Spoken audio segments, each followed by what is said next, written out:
Hola, muy buena gente. Bueno, tengo estos tres accesorios de batería que son de un cliente. Me los dio para repararlos. Como pueden observar, tiene el parche roto del redoblante, así que le voy a poner uno nuevo. Tengo este pedal que no sirve para nada. Le ofrecí un canje por un mejor pedal, me dijo que sí. Así que bueno, este va al descarte, queda para repuesto. Y por último, tengo este fierro de hi-hat que ya le empecé a hacer la rosca nueva porque la tenía falseada.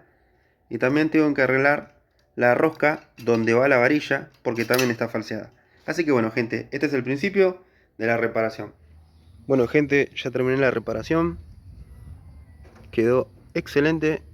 Así que bueno, gente, eso es todo. Les mando un fuerte abrazo. Nos vemos la próxima.